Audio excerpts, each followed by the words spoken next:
1 Coríntios 15, 1 ao 11 diz assim: Irmãos, venho lembrar-lhes o evangelho que anunciei a vocês, o qual vocês receberam e no qual continuam firmes. Por meio dele vocês também são salvos, se retiverem a palavra, assim tal como a preguei a vocês, a menos que tenham crido em vão. Antes de tudo, entreguei a vocês o que também recebi, que Cristo morreu pelos nossos pecados, segundo as Escrituras, e que foi sepultado e ressuscitou ao terceiro dia, segundo as Escrituras, e apareceu a Cefas, e depois aos 12.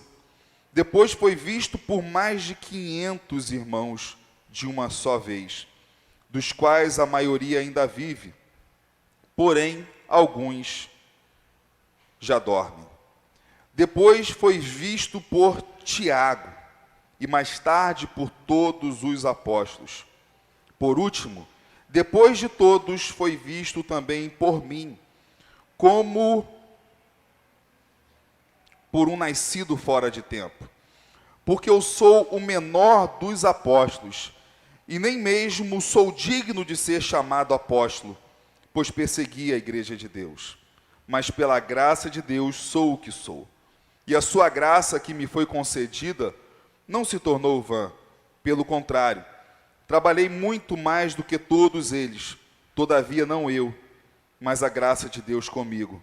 Portanto, seja eu ou sejam eles, assim pregamos e assim vocês creram.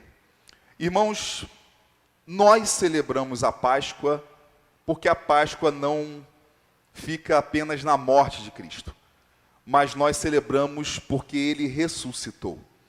Nós celebramos a ceia várias vezes no ano porque Ele ressuscitou, porque o corpo dele dado por nós não ficou no poder da morte. Agora, nós a cada dia estamos aprendendo acerca da nossa fé em Jesus Cristo. A cada dia lemos a Escritura Sagrada, todos os domingos nos reunimos e procuramos aprender, crescer na revelação. E aí eu faço algumas perguntas aos irmãos. Adiantaria ter fé em alguma coisa, porém apenas em parte? Por exemplo, creio no Novo Testamento, mas não creio no Antigo. É meio estranho, porque o Novo é o cumprimento do Antigo. O Antigo aponta para o Novo. O Antigo Testamento aponta para o Messias que viria. O Novo Testamento diz que o Messias já veio e ele vai retornar. Adiantaria eu falar assim: acredito em Jesus. Acho Jesus muito legal, uma pessoa muito bonitinha, doce toda a vida, bonzinho demais. Mas rejeitar tudo que Jesus ensinou? Irmãos, rejeitar os ensinos de Jesus e falar que gosta muito de Jesus, não bate. Quando alguém rejeita o que Jesus falou, rejeitou a Jesus. Não adianta o homem falar que acredita em Jesus, mas rejeitar seus ensinos, rejeitar seus atos de misericórdia, rejeitar a justiça de Cristo. Teria sentido uma pessoa falar assim: acho Jesus uma pessoa bem legal. Jesus é maneiro toda a vida, Jesus é sangue bom. Aliás, o sangue mais bom do que o dele, realmente não há. Sangue que lava o pecado de várias pessoas, não tem sangue melhor. Mas uma pessoa diz: eu acho Jesus legal, mas esse papo de que ele nasceu da virgem, cara, conta outra. Ninguém nasce de uma mulher virgem, a não ser que seja inseminação artificial. Esse negócio de que foi obra do Espírito Santo. Obrigado, Elias. Tá bom. Tá aqui. Não é São Pedro, mas tá cheio de chave, né? Amém. Amém. E a gente dizer o seguinte, eu acho ele legal, mas esse papo de que ele nasceu de uma virgem, ou ressuscitou pessoas, e depois ele mesmo voltou dos mortos. Isso aí é papo de religioso fanático. Isso tudo não passa de uma história de ficção para ter um ensino moral. E aí lê a Bíblia Sagrada como quem lê, por exemplo, as fábulas de Esopo. Fábulas de Esopo foi um grego, Esopo era um grego que escreveu fábulas. E aí a gente tem várias fábulas dos animais falando, dos deuses da mitologia grega. Animal não fala. Esse monte de Deus não existe. E aí pegar a Bíblia e comparar com fábulas. Porque as fábulas, por exemplo, existem dois escritores de fábulas muito famosos, que é Esopo e La Fontaine, e as fábulas estão repletas de coisas que não são comuns de acontecer, são impossíveis, mas têm um propósito, trazer um ensino moral. A fábula, por exemplo, da raposa e das uvas. A raposa vê os cachos de uvas lindos, e a raposa tenta pegar as uvas, e ela não consegue pegar as uvas. E aí a raposa diz assim, bem, elas não eram tão bonitas assim. Qual é a moral? Desfaz, menospreza. Não porque achou ruim, mas é porque, já que não conseguiu, quer dizer que aquilo não tinha grande importância. Um ensino moral. Então muita gente acha que às vezes a Bíblia são simplesmente uma série de fábulas, histórias impossíveis, sobrenaturais, para trazer um ensino moral. Porém, a Bíblia diz para a gente o seguinte, irmãos, de que Jesus ressuscitou dos mortos. E que se ele não ressuscitou dos mortos, não há esperança para a gente. A Bíblia diz para a gente que se ele não tivesse ressuscitado dos mortos, ele não seria alguém de confiança. Porque a Bíblia não vem para trazer um ensino fictício, com uma moral ao fim dela. A Bíblia vem dizer para a gente, o Filho de Deus se tornou ser humano no ventre de uma mulher virgem. Nasceu, cresceu, viveu entre nós. Carregou o peso dos nossos pecados, foi injustiçado pela humanidade, assassinado, morreu numa cruz, e ao terceiro dia da sua morte, ele ressuscitou dos mortos. Jesus diz que ele ressuscitou. Então as pessoas teriam que acreditar, primeiro, Jesus, se ele não ressuscitou, se isso é só uma fábula para o ensino moral, Jesus não é alguém de confiança. Então, meu irmão, rejeita a Bíblia inteira, rasga ela, joga no lixo. Se Jesus não é um mentiroso, na melhor das hipóteses, ele seria um louco. Irmãos, muita gente fala que ama Jesus, que gosta de Jesus, mas está muito enganado com Jesus. Porque só tem 3 coisas que a gente pode achar de Jesus, básicas. Jesus diz que é o Filho de Deus, que já existia antes de nascer, ser formado como homem no ventre da mulher, e que ele voltou dos mortos, e que ele há de ressurgir, e que ele é Deus com o Pai. E que ele é o único caminho que leva a Deus. Que ele é a ressurreição e a vida. Que não há vida eterna a não ser nele. Então ele diz para as pessoas, me sigam, venham a mim, aprendam de mim. Eu chamo vocês de meus amigos, mas vocês são meus amigos se fizerem o que eu mando. E aí a pessoa diz, não, mas Jesus é legal, mas esse trecho aí da Bíblia Sagrada, aí, o Sermão da Montanha, esse monte de papo aí, não dá para seguir não. Esse negócio que ele voltou dos mortos, nasceu de uma virgem, isso aí não dá para seguir não. Então, meu irmão, Jesus é um mentiroso. Se ele é um mentiroso, como é que você vai dizer que ele é legalzinho? Não, mas eu acho que ele é legalzinho, eu acho que ele não era mentiroso, mas eu não acredito nessas coisas que ele falou. Então ele é um louco.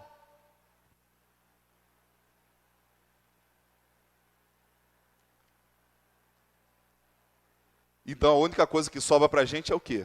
Se ele não é um mentiroso e nem um louco, ele é realmente tudo aquilo que ele diz ser. Ele é o que ele é. Ele fala como Deus falou a Moisés, porque ele é Deus. Eu sou o que sou. Ele é a palavra. Tudo foi criado por meio dele. Sem ele, nada do que foi feito teria sido feito. Nada existiria. Criou todas as coisas junto com o Pai e o Espírito Santo. Então só há como o ser humano achar, se fala que Jesus existe, mas não acredita em nada do que ele falou, não segue nada do que ele falou, não segue a Escritura Sagrada, então só tem duas alternativas. Você vai ter que dizer que Jesus é um mentiroso, ou você vai ter que dizer que Jesus era um louco com mania de grandeza. Então, se você acredita que de fato Jesus é quem sei, então tem que obedecê-lo, tem que segui-lo, tem que viver a experiência que ele nos chamou para viver. Tem que crer que ele voltou dos mortos, que o seu evangelho está sendo pregado até hoje. Paulo diz aí em 1 Coríntios 15, versículo 1, irmãos, venho lembrar-lhes o evangelho que anunciei a vocês, o qual vocês receberam e no qual continuam firmes. Irmãos, venho lembrar-lhes o evangelho. O que é o evangelho? Evangelho é uma palavrinha que significa boas novas, boa notícia, a melhor notícia. O que é o evangelho? O evangelho a gente pode resumir da seguinte forma: o evangelho é Jesus Cristo. Porque tudo aponta para ele. O evangelho, a boa notícia é ele. Mas você pode detalhar isso mais. O evangelho significa que o homem foi criado por Deus em perfeição, mas esse homem se voltou contra o Criador, e ao se voltar contra o Criador, o ser humano passou a morrer, porque o salário do pecado é a morte. A notícia ruim é que somos mortais porque somos pecadores. Nos voltamos contra o Criador. Mas o evangelho não é má notícia, ele é boa notícia, mas a boa notícia nos relembra de uma má notícia. Somos pecadores que morrem por serem pecadores, humanos cheios de falhas. Mas Deus seguiu nos amando, a ponto de enviar o Filho dele por nós, para se tornar um ser humano como nós, que não seria um pecador como nós, mas ele seria perfeito em todas as suas obras, em todo o seu ser. Ele cumpriria a lei que nós jamais conseguimos cumprir perfeitamente. Mas ele seria zombado pelos homens, injustiçado pelos homens. Mas ele seria injustiçado pelos homens não porque os homens têm poder sobre ele, mas porque ele deixou que isso acontecesse. Porque ao ser injustiçado pelos homens, ele estava no seu coração, na sua obra, no seu ser, se colocando como aquele que receberia a justiça de Deus, de todo o pecado humano, a fim de ser perfeito como nenhum ser humano foi. Ele cumpriu a lei. No Getsemane e na cruz, ele carregou o peso da culpa. Porque se fôssemos nós, seríamos condenados eternamente. Então ele carregou a culpa por nós. Ele obedeceu porque não conseguimos obedecer. Ele carregou a culpa porque se nós tivéssemos que carregar, carregaríamos eternamente. E ele morreu porque nós morremos. Porém nós morremos e ficamos mortos. Ele morreu porque somente ele, sendo homem, mas ao mesmo tempo sendo Deus, poderia vencer a morte. E Paulo está dizendo, irmãos, eu venho lembrar a vocês o evangelho que eu anunciei, e que vocês receberam, e que vocês continuam firmes nele. Por que que a gente estuda a Bíblia todo domingo? Por que que nós somos chamados a abrir a Bíblia e ler todo dia? Por que somos chamados a ter o nosso momento devocional e meditar na Escritura Sagrada? Porque nós precisamos lembrar desse evangelho todos os dias. Uma das coisas que o pecado fez com a gente, irmãos, foi deixar a nossa mente esquecida. facilmente esquecemos do que é bom. É o que Paulo fala da característica natural do homem. O bem que eu quero fazer eu não faço, mas o mal está sempre diante de mim. Para vencer esse velho homem, no poder do Espírito Santo, o Espírito Santo que nos batizou. Aliás, nós fomos batizados com o Espírito Santo. Não foi o Espírito Santo que batizou, Jesus nos batizou com o Espírito Santo. E esse Espírito Santo que permanece em nós, e que nos faz lembrar de tudo que Jesus ensinou, e que nós ensinamos uns aos outros, aos ouvidos, mas é o Espírito Santo que faz a gente entender na mente. E Paulo está dizendo, eu estou lembrando a vocês, porque nós temos que lembrar disso continuamente.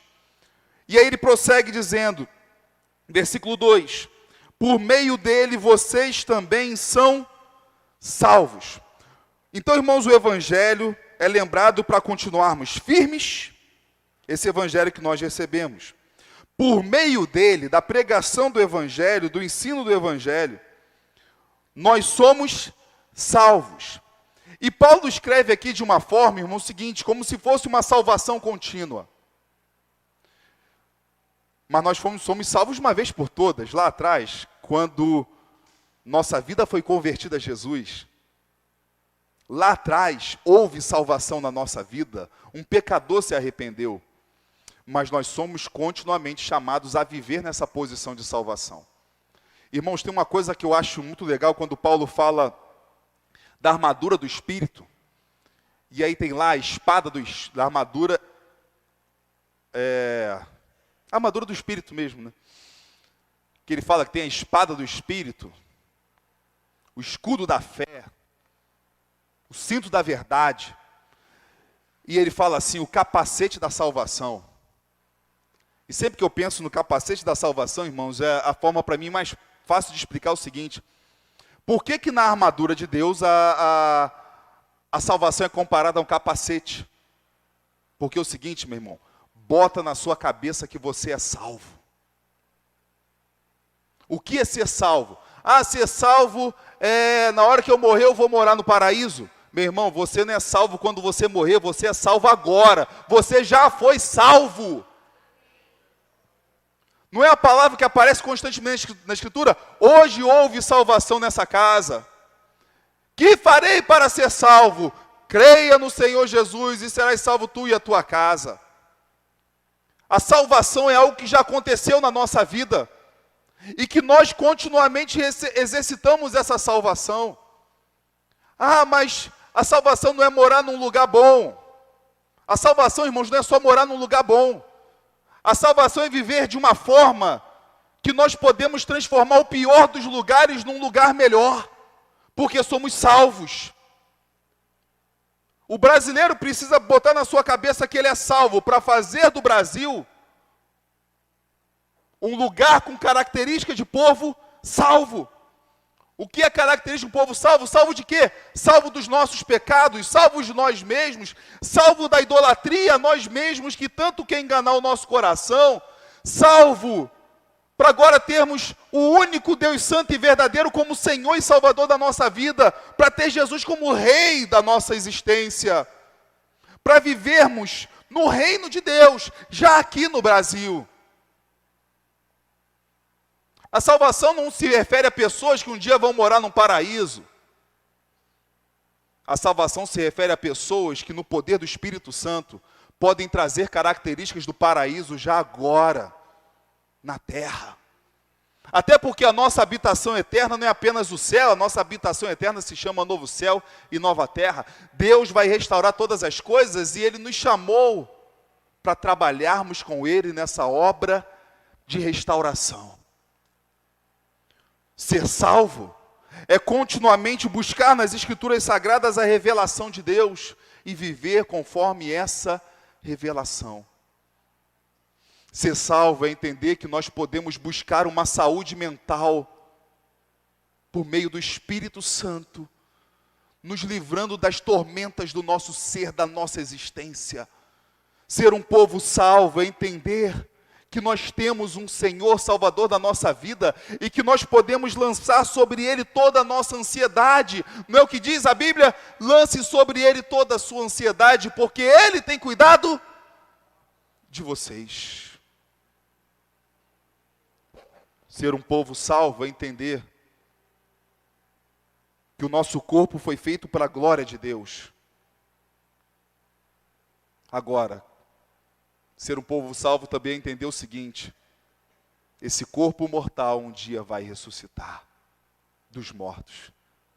E será um corpo semelhante ao corpo de nosso Senhor Jesus Cristo. Então Paulo fala sobre a pregação do Evangelho, versículo 2, por meio deles vocês também são salvos, se retiverem a palavra assim tal como a preguei a vocês, a menos que tenham crido em vão. Se retiverdes a palavra tal como a preguei a vocês. Por isso, somos chamados a viver pela Escritura Sagrada. A revelação de Deus tal como aqui está. Por isso, irmãos, que a gente ensina nesse púlpito a expor, que a palavra de Deus é exposta, e toda vez que alguém assumir esse púlpito, tem que pregar a palavra, expondo a palavra de Deus, e somente a palavra de Deus. Buscar ao máximo evitar as opiniões do ser humano, para que somente a palavra seja pregada. Paulo fala o seguinte, irmãos, que nós somos um povo salvo, uma vez que retivemos a palavra tal como ela foi pregada. Porque se não quisermos reter a palavra tal como ela foi pregada, como eu disse aqui, eu acho Jesus legal, mas esse papo de voltar dos mortos, esse papo de nascer da virgem, esse papo de que tenho que fazer tudo o que ele mandou, que eu tenho que seguir a Bíblia Sagrada, que é um livro já velho pra caramba, essa história não bate. Eu acredito em Jesus, mas os cristãos estão inventando muita coisa. Paulo está dizendo o seguinte: se vocês não viverem tudo o que foi pregado, vocês acreditarão em vão. E perceba que Paulo usa a palavra terão crido, a menos que tenham crido em vão. Quer dizer, eu acredito que Jesus existiu. E o que Tiago fala? Acha legal que Jesus existiu? Saiba o seguinte, Tiago fala lá, irmão do Senhor Jesus, os demônios também acreditam. Achou legal acreditar em Jesus?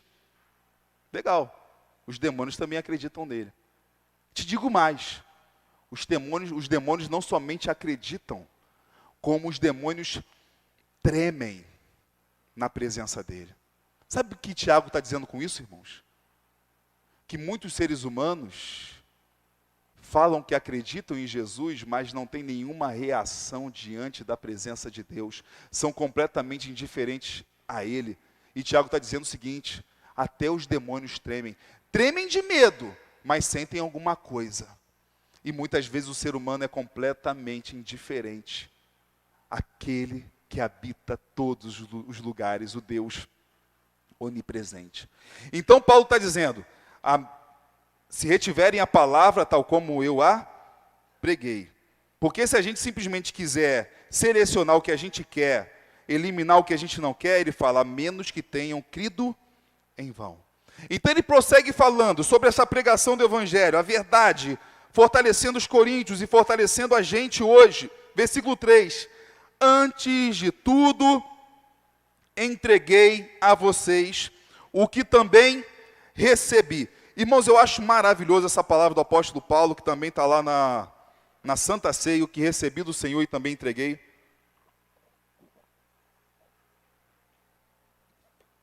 Porque Paulo está ensinando para a gente o seguinte: o que eu recebi de bom não tem como ficar preso em mim.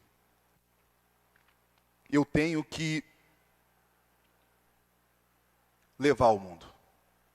Eu tenho que anunciar para as outras pessoas. Às vezes tem pais cristãos, irmãos, estão mais preocupados se seus filhos vão torcer para o seu time de futebol do que se seus filhos vão ser servos de Jesus Cristo. Eu não estou falando, irmãos, que você não pode ensinar seu filho a torcer para o seu time de futebol. Mas eu estou dizendo o seguinte: acima de tudo, meu irmão,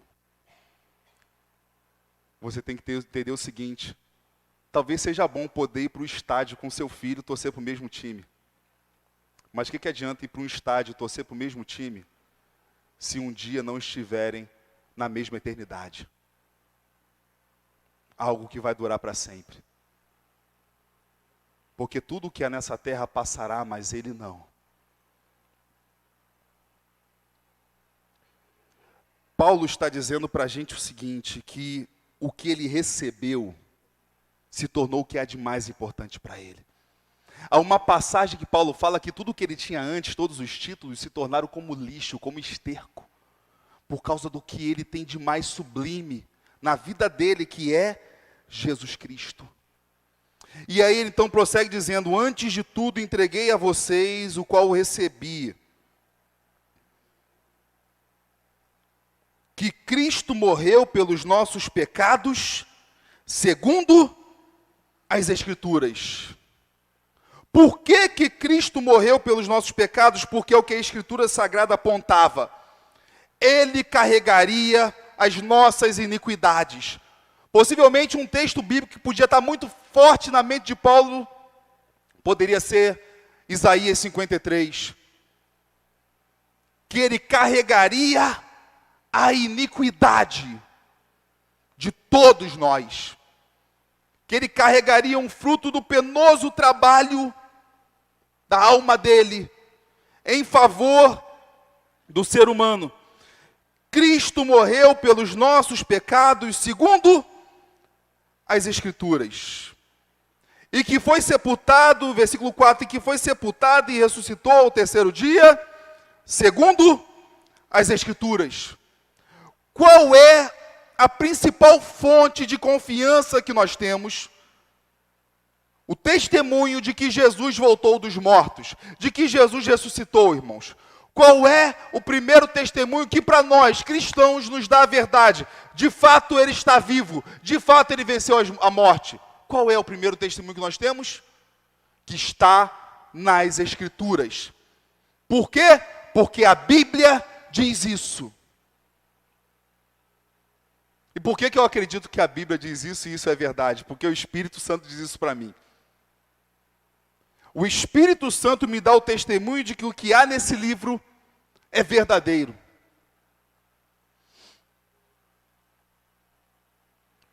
Porque ele morreu pelos nossos pecados, é o que a Bíblia diz. Porque ele morreu, foi sepultado, ressuscitou ao terceiro dia, é o que a Bíblia diz. Quando fala o que a Bíblia diz, irmãos, Paulo não está falando do Novo Testamento. Paulo está falando sobre o que o Antigo Testamento já apontava. Que o Redentor levantaria.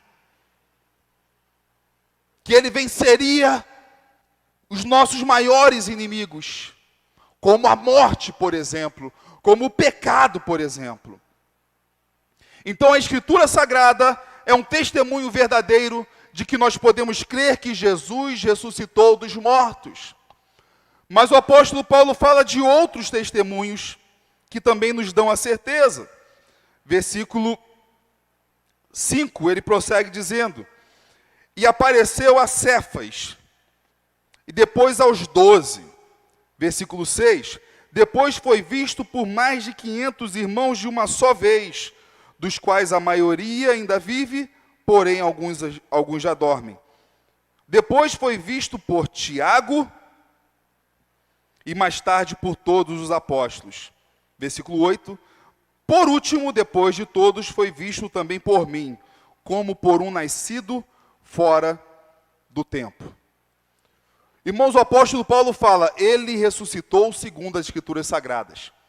Mas o apóstolo Paulo também quer dizer o seguinte para a gente: existem testemunhas confiáveis que atestam que ele ressuscitou. E na época que foi escrito, muitas pessoas ainda estavam vivas. Alguns poderiam procurar um irmão que foi testemunha ocular da ressurreição de Jesus. Quando Paulo fala aqui, irmãos, foi visto por Cefas, talvez muita gente fique se perguntando quem é Cefas. Cefas era o nome de Pedro, né, já que Pedro foi o nome dado por Jesus a ele. Tu és Pedro, sobre esta pedra edificarei a minha igreja, quando Pedro afirmou acerca de Jesus, tu és o Cristo, o Filho do Deus vivo. E Jesus fala que essa afirmação de Pedro, de que ele é o Cristo, o Filho do Deus vivo, que Jesus é o Cristo, o Filho do Deus vivo, é uma rocha, essa afirmação. Uma pedra a qual a igreja é fundamentada. O nosso Senhor Jesus Cristo é o Filho do Deus vivo. Então, foi visto por Cefas, foi visto por Tiago, foi visto pelos 12 apóstolos, foi visto por mais de 500 irmãos, e por último foi visto, diz Paulo, por mim, como que um nascido fora de tempo, como que uma espécie de aborto. É o que Paulo refere-se a ele, quando ele recebe a revelação, quando ele está diante de Jesus. Irmãos, 1 Coríntios 15 é uma palavra poderosa da ressurreição. Porque a ressurreição é um dos elementos centrais da Escritura Sagrada. Se você tirar a ressurreição de Cristo, todo o edifício cai. Paulo chega ao ponto de dizer nesse mesmo capítulo, de que se Cristo não ressuscitou, é vã a nossa fé, é vã a nossa pregação, de que se Cristo não tivesse ressuscitado, o que a gente está fazendo aqui agora, bobeira, inútil. Paulo está dizendo o seguinte, se Cristo não tivesse ressuscitado, o que estaria fazendo no lugar glorificando a Deus? Vai curtir o carnaval fora de época. Vai fazer outra coisa. Todas as canções, todas as pregações, inútil. Então a ressurreição é uma parte base dentro das Escrituras Sagradas. Por isso que Paulo está falando sobre a importância do testemunho fiel de que ele venceu a morte. Segundo as Escrituras, citando testemunhas nominalmente, líderes de grande confiança para a igreja, irmãos. Pessoas a qual os irmãos podiam confiar. E, irmãos, eu digo até mais. As pessoas citadas nominalmente aqui, elas tiveram um forte testemunho da graça de Deus em suas vidas. Quer ver? Pedro. O que Pedro fez, irmãos? Negou a Jesus 3 vezes. Então Pedro tinha isso no seu currículo. Ele negou Jesus 3 vezes. 3 pessoas citadas por Paulo nominalmente. Pedro, Tiago e ele mesmo, também visto por mim. Pedro negou a Jesus 3 vezes. Tiago era irmão do Senhor Jesus. Tiago era filho de Maria e José. E a Escritura Sagrada diz que os irmãos de Jesus não acreditavam nele. Os irmãos de Jesus eram incrédulos.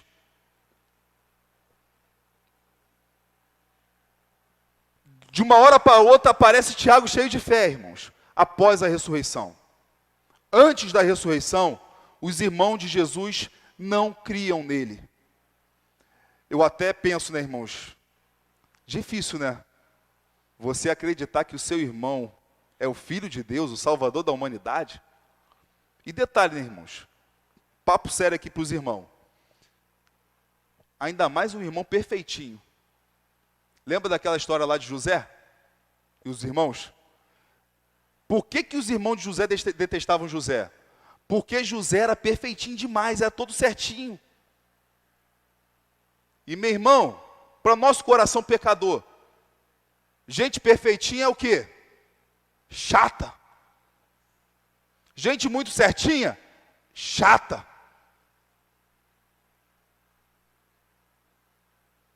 Aquele alunozinho comportado da escola, que só estuda, tira nota boa e fica quieto. Quem é que as meninas gostam? Papo sério aí, meu irmão.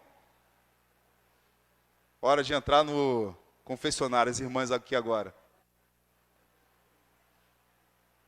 Não todas, né, irmãos? Mas por que o garoto quer aprontar na sala de aula? Porque ele entende que ele vai chamar a atenção da menina. Às vezes faz papel de bobo e não sabe. pensa que está tirando onda e está fazendo vergonha. Mas, irmãos, vamos lá, papo sério. Em geral, achamos a pessoa perfeitinha demais chata. Então, imagina os irmãos de Jesus tendo a pessoa perfeita, santa, sem pecado nenhum. Se os irmãos de José achavam José chato, eis aquele que é muito mais perfeito, muito mais sem erros do que José. Os irmãos de Jesus não criam neles. Então Paulo faz questão de citar: Jesus foi visto por aquele que negou. Jesus foi visto pelo irmão dele, que duvidava de que ele era o Salvador. E Jesus foi visto por mim, diz Paulo, que era o quê? Perseguidor da igreja. Meu irmão, Jesus é bom demais, porque Jesus aparece para a gente problemática. Se fosse a gente dizer assim, não, vou escolher aqui um time melhor para eu aparecer. Jesus não. Jesus aparece para Pedro, que negou. Jesus aparece para Paulo, depois de já ter subido aos céus. Paulo, que perseguia a igreja. Jesus aparece para o irmão dele, Tiago, que duvidava que ele era o Salvador. Jesus aparece para Maria Madalena, que ele tinha expulsado dela o quê? 7 demônios. Graças a Deus, irmãos, que Jesus não é igual a gente. Jesus ama a gente problemática e diz assim: vem até a mim. Venham a mim, vocês problemáticos. E a gente sempre acha assim, que o nosso irmão é a mala. E a gente não percebe, às vezes, que a mala é a gente, uma mala pesada que Jesus carregou na cruz.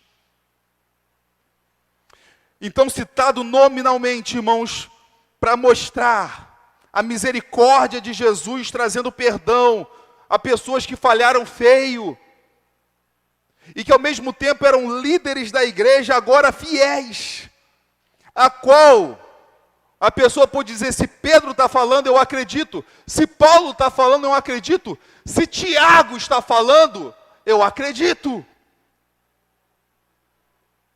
E aí, irmãos, esse testemunho da ressurreição é para avisar o seguinte: a ressurreição de Cristo não é uma ressurreição simbólica, como às vezes alguns podem dizer. Não, Jesus não voltou dos mortos, ele está morto, morreu, está morto.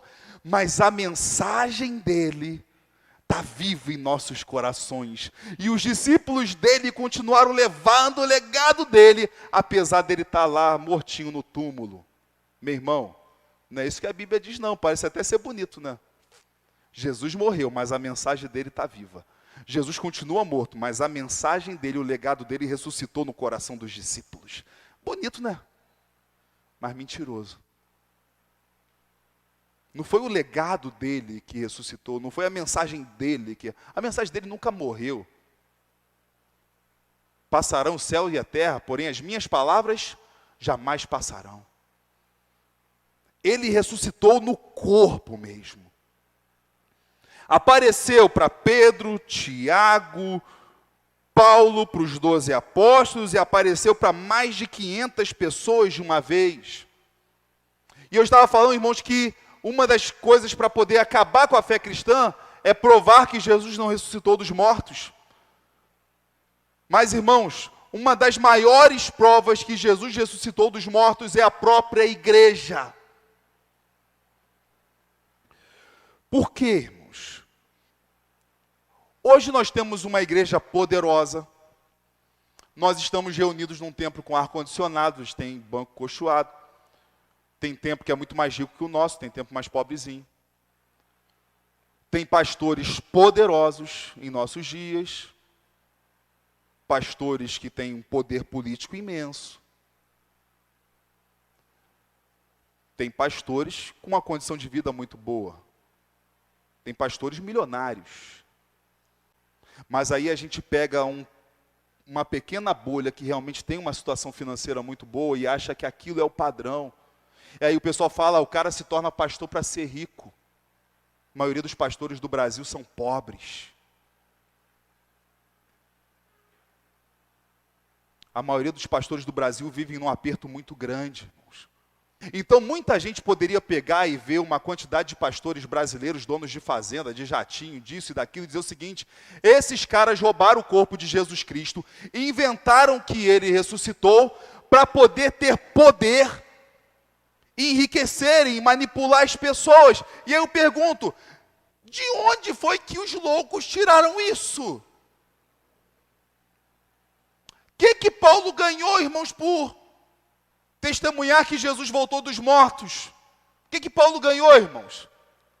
Antes de se converter a Jesus, Paulo tinha homens sob o comando, e ele perseguia a igreja, ele fazia a igreja sofrer. Quando ele se converte, Paulo era o cara que batia. Quando ele se converte, o que ele passa a ser? O cara que apanhava. Paulo fabricava tendas para não ser pesado às igrejas, para que nada impedisse ele de espalhar o evangelho de Jesus Cristo. Paulo não formou uma família, porque Deus o chamou para ser o apóstolo dos gentios e levar o evangelho para todas as nações. Pedro tinha esposa. Mas como que ele terminou a vida? Crucificado, de cabeça para baixo. Como Paulo terminou a vida dele? Com um machado decepando a cabeça dele em Roma. Já viu, quando você faz autoescola, a cruz de São Tomé? Aliás, a cruz de Santo André. André, irmão de Pedro, que é o que marca a passagem de nível, né, a linha do trem. Por que aquilo é chamado de cruz de Santo André? Porque o apóstolo André foi crucificado numa cruz, em forma de X. João morreu de velho, mas foi lançado em água, um caldeirão fervendo, foi preso na ilha de Patmos.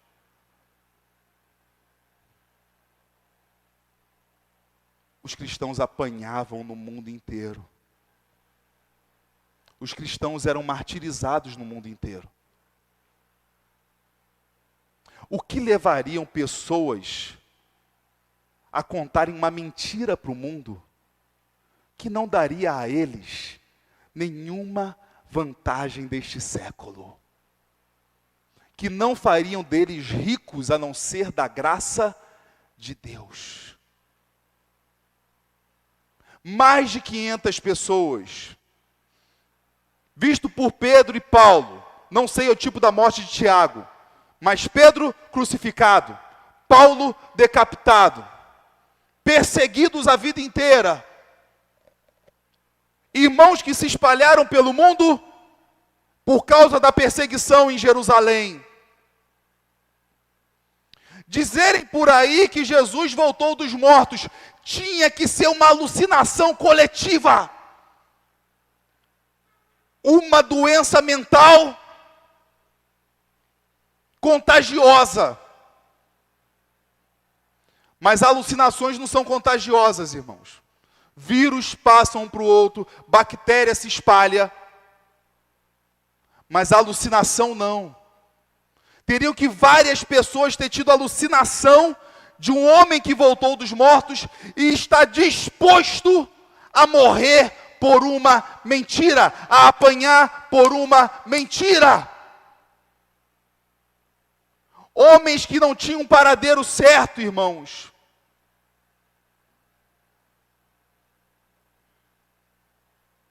E aí pegar, porque os pastores têm uma vida boa, então eles espalharam a mentira da ressurreição para poder se enriquecerem. Hoje pode existir pastor rico, irmãos, mas quando a mensagem da ressurreição foi pregada lá no início, eles só apanhavam. A igreja é uma prova da ressurreição. O testemunho apostólico é uma prova da ressurreição. Porque só mesmo com uma grande certeza, com um testemunho fiel, de que viram o Filho de Deus voltar dos mortos, é que fariam pessoas colocar o seu pescoço a prêmio por uma mensagem que deveria chegar a todas as nações. Quando uma pessoa pergunta para mim, irmãos, qual é a maior prova que a igreja tem, que Jesus voltou dos mortos, eu digo, a própria igreja primitiva. Pessoas não dariam tudo o que têm, abririam mão da sua paz, seriam perseguidos pelo mundo por causa de anunciarem uma mensagem mentirosa. Uma pessoa conta uma mentira para ter ganhos pessoais. Não. Mas pode ter um louco qualquer que vai pregar uma mentira e está disposto a morrer pela mentira. Sim, um louco qualquer. Mas mais de 500 irmãos que o viram numa só vez, vivo. Então Paulo prossegue dizendo o seguinte, irmãos, que a Bíblia Sagrada testemunha que Cristo ressuscitou. Os nossos próprios irmãos da igreja primitiva testemunham que Cristo ressuscitou. E estavam dispostos a abrir mão de uma vida mais tranquila pela mensagem do Evangelho, que graças a Deus chegou a nós e está sendo pregada aqui nessa noite. Paulo então diz, porque ele continua falando acerca de Jesus que apareceu para ele, né?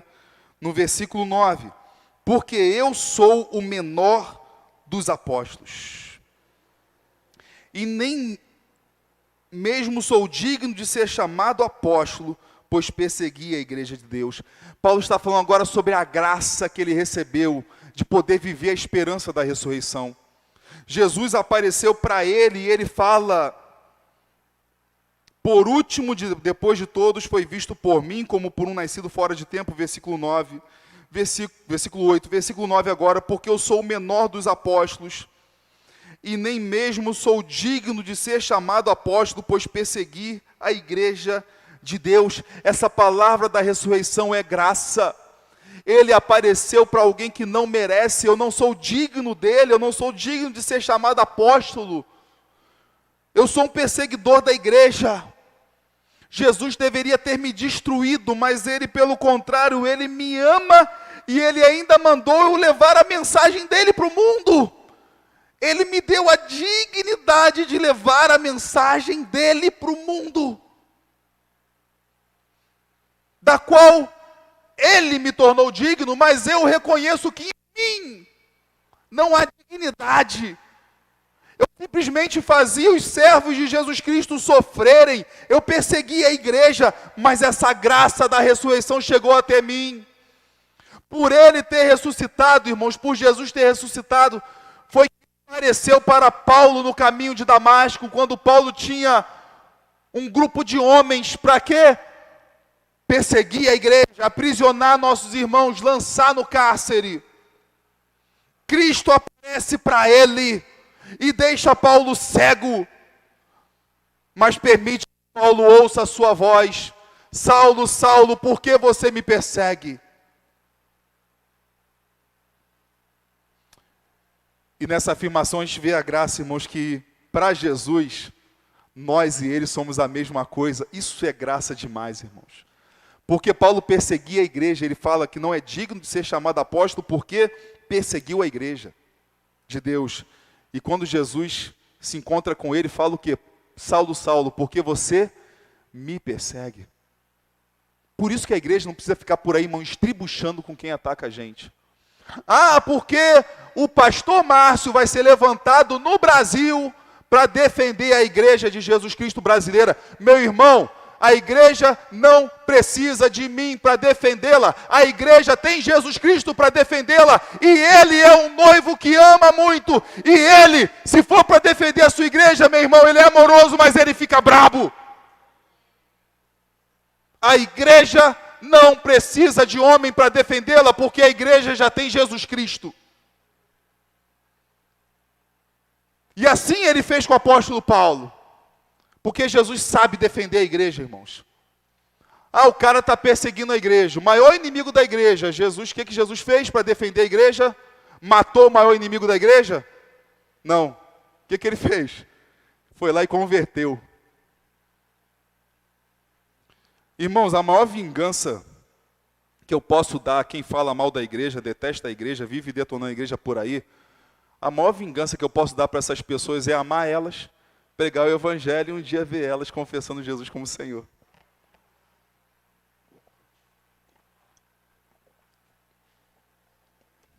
Elas não detestam tanto Jesus e a igreja? Já pensou um dia, sendo da igreja?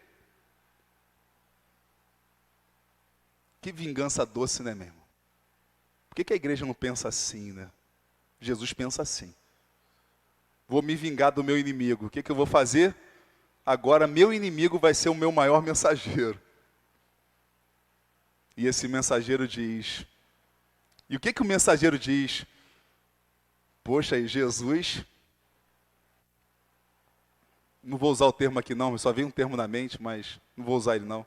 Eu já falo muito termo complicado.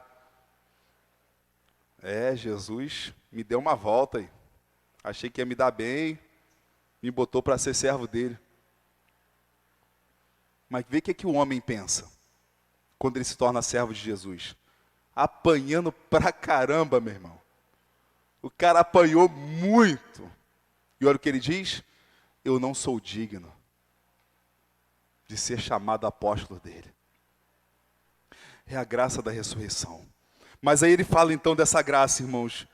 Ele não é digno porque perseguiu a igreja, como nós não somos dignos porque somos pecadores. Versículo 10. Mas pela graça de Deus, sou o que sou. Eu não sou digno porque eu sou pecador. Você, meu irmão e minha irmã, você não é digno de Cristo porque você é pecador, mas pela graça de Deus você é o que é. E o que você é? Você é um servo do Deus vivo, um filho do Deus Altíssimo, um cristão, um eleito de Deus, um salvo, um escolhido do Eterno, alguém amado pelo Pai. Pela graça de Deus, você é o que Cristo decidiu que você é. Mas não sou digno, mas é o que Ele decidiu para você. Graças a Deus que Ele é poderoso.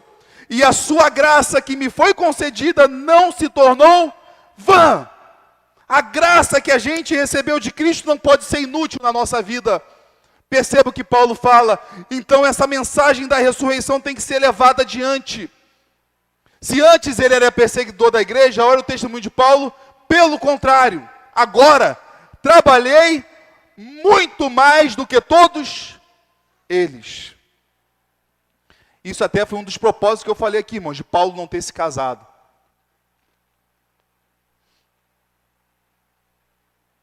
Sem ter uma esposa, sem ter filhos,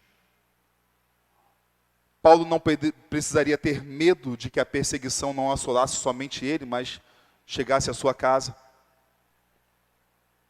Paulo não teria as ocupações da família, então ele poderia ser o apóstolo de todos.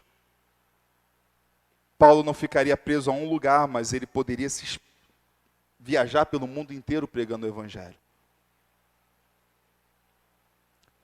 Paulo ele chega a dizer para os coríntios que ele podia ter casado, como Pedro era casado. Mas que aquele era o propósito de Cristo na vida dele. O que a gente precisa entender, irmãos, é o seguinte: para que essa mensagem do evangelho chegasse a nós, muita gente abriu mão de muita coisa. E muita gente continua a abrir mão de muita coisa. Mas aí Paulo fala que a graça de Deus que foi concedida a ele não se tornou vã, não se tornou inútil. Nós não podemos deixar que a mensagem da ressurreição, essa graça imensa que chegou a nós, se torne inútil, ficando presa em nós. Ela tem que ser levada adiante. Crendo, irmãos, que o Espírito Santo vai convencer as pessoas. Ah, mas no passado Paulo falou que era só falar com Pedro, era só falar com Tiago, era só falar com ele, era só falar com os 12 apóstolos, era só falar com os 500 irmãos. Só que agora todo mundo morreu. Como que eu vou falar para procurar um desses? Meu irmão, você pode pregar o evangelho para a pessoa. E ao mesmo tempo você ora a Deus, porque o Espírito Santo é quem vai convencê-la. E sempre foi o Espírito Santo. E sempre será o Espírito Santo. Ah, mesmo quando Paulo estava vivo, e alguém podia perguntar: Paulo, você viu mesmo no caminho de Damasco? Paulo dizia: olha, ver eu não vi não, porque ele me deixou cego. Mas eu ouvi muito bem a voz dele. Pedro, você viu? Olha, eu só não vi como ele me perdoou e me amou. E me perguntou 3 vezes se eu o amava. E eu pude dizer 3 vezes que o amava, em lugar de 3 vezes ter dito que não o conhecia. Eu o vi. Ou então como João, eu toquei ele. Meus olhos contemplaram. Mas eles tinham essas testemunhas vivas, mas ainda assim uma pessoa somente pelo Espírito Santo. Somente pelo Espírito Santo. Sempre foi e sempre será somente pelo testemunho interno do Espírito Santo no nosso coração. E essa graça que recebemos não pode ser inútil. E aí, então Paulo encerra dizendo, portanto, seja eu ou sejam eles, versículo 11, assim pregamos e assim vocês creram. Seja eu ou sejam eles, Paulo está dizendo, irmãos, uma coisa que Paulo sempre deixou bem claro, o que importa para ele é que o evangelho seja pregado, o que importa é que a verdade seja anunciada. E meu irmão, celebramos a Páscoa no domingo passado, sexta, sábado e domingo da semana passada. Estamos aí 1 semana da comemoração da Páscoa. Se fosse nos dias da Páscoa que Jesus morreu, a Páscoa original, sabe o que isso significaria, irmãos, 1 semana depois? Um domingo depois da ressurreição? Sabe o que significaria? Que Jesus ainda estaria por aí. Andando em nosso meio. Aparecendo para alguém de vez em quando. Porque ele só subiu aos céus 40 dias depois de ter ressuscitado. Por 40 dias, Jesus ressuscitado continuou pisando nessa terra e aparecendo para várias pessoas. E essas pessoas viram como Deus faz coisas extraordinárias por amor a nós. Como Deus está disposto a morrer e ressuscitar para que nós tenhamos esperança. E nesse momento eu quero te chamar a colocar e fortalecer cada vez mais sua esperança em Cristo.